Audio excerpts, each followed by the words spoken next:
मी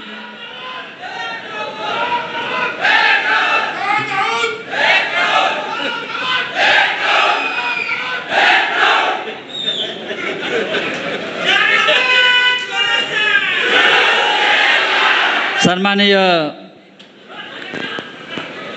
शिवसेना पक्षप्रमुख उद्धव ठाकरे साहेब, शिवसेना नेते आदित्य ठाकरे, सर्व नेते आणि या वाशिममध्ये हाऊसफुल झालेले सगळे हजारो शिवसैनिक,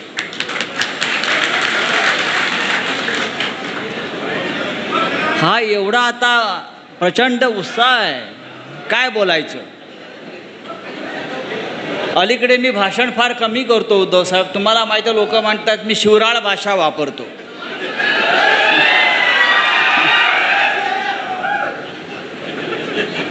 मी अत्यंत सभ्य माणूस आहे. माझ्यावर हिंदू हृदय सम्राट शिवसेना प्रमुख बाळासाहेब ठाकरेंचे संस्कार आहेत आणि ते संस्कार असे आहेत की हरामखोराला हरामखोरच म्हणायचं, हरामखोराला हरिश्चंद्र म्हणायचं नाही. हा तुमच्या इथे 50 कोटीवाला हरामखोर जन्माला आलेला आहे.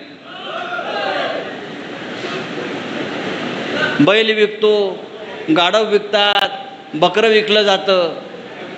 तुमच्याकडे 50 कोटीला खासदार विकला गेला. आता या खासदाराचं करायचं काय?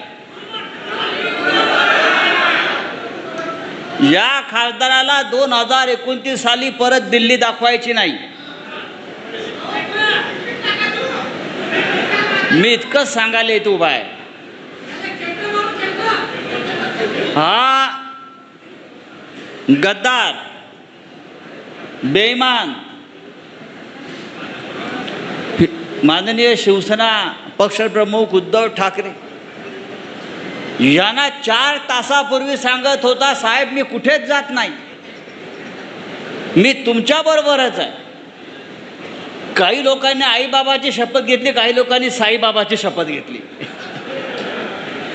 आणि हे सगळ्या शपथा घेऊन 50 कोटीला विकले गेले.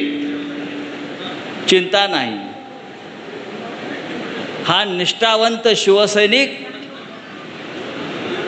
त्याला गाडल्याशिवाय राहणार नाही. आणि कुठल्या पक्षात गेले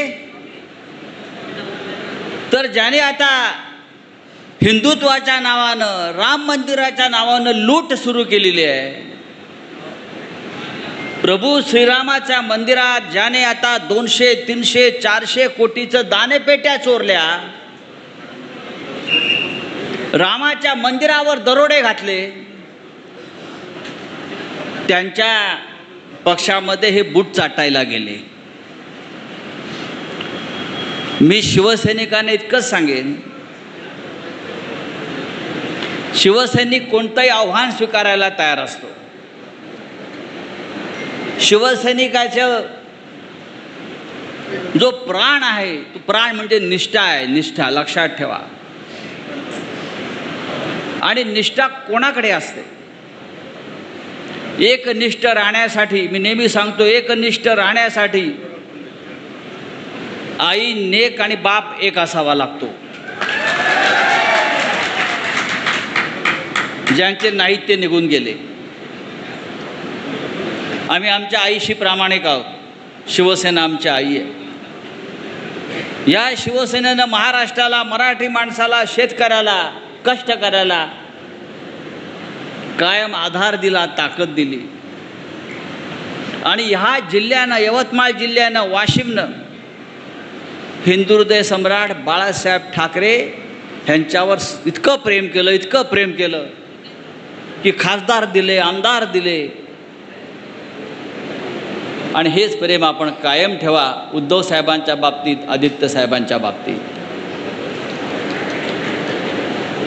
उद्धव साहेब, लोक आपल्यावरती टीका करतात, फिरत नाही, आपण फिरत नाही. उद्धव साहेब जर फिरले नसते तर हा घाऱ्या खासदार झाला असता का? हा झाला असता का खासदार? कुठेतरी अडगळीत पडला होता, त्याला उद्धव साहेबांनी उचलून आणला, सगळ्यांनी, आमच्या अरविंद सावंतांनी वगैरे, आणि दिल्लीला पाठवला. अरे थोडी तरी लाज बाळगा. पण अशा बेईमान लोकांना घडवण्याची फॅक्टरी कोणती असेल तर ती मिंधे फॅक्टरी आणि मोदी फॅक्टरी. या दोन्ही फॅक्टऱ्या, बेईमान घडवण्याच्या, गद्दार घडवण्याच्या दोन्ही फॅक्टऱ्या आता आपल्याला नष्ट करायच्या आहेत, खतम करायच्या आहेत. ही कीड आपल्याला नष्ट करायची आहे. या मातीमध्ये पुन्हा एकही गद्दार निर्माण होता कामा नाही, ही शपथ आपण खाल्ली पाहिजे. आणि मला खात्री आहे, ज्या पद्धतीचं वातावरण मला इकडे दिसतंय विदर्भात, नागपूरला साहेब उतरले, प्रचंड स्वागत. सकाळी तिकडे यवतमाळला प्रचंड मोठा मेळावा आणि स्वागत. आज वाशिमला, इथून आम्ही हिंगोलीत जाणार, परभणी, शिर्डी, धाराशिव, असं एक एक एक एक जिल्हा आणि किल्ला सर करत आम्ही निघालेलो आहोत उद्धव ठाकरे साहेबांच्या नेतृत्वाखाली. असेल हिम्मत तर या समोर. देखेंगे किसमें कितना है दम. हे दाऊद बिऊद सोडून द्या. माझ्यासारखे हजारो राऊत या पक्षामध्ये आहेत, जे बाळासाहेब ठाकरेंनी घडवलेले आहेत, जे उद्धव साहेबांच्या खांद्याला खांदा लावून काम करतायत. आणि आपण सगळे हजारो लाखो शिवसैनिक आजही निष्ठेने उभे आहात. ही निष्ठाच आपल्या पक्षाला परत एकदा या महाराष्ट्रावर सत्ता आणून दिल्याशिवाय राहणार नाही, आणि प्रत्येक गद्दार काढल्याशिवाय राहणार नाही. इतकंच सांगतो आणि तूर्त थांबतो. आपल्याला उद्धव साहेबांना ऐकायचं आहे. जय हिंद, जय महाराष्ट्र.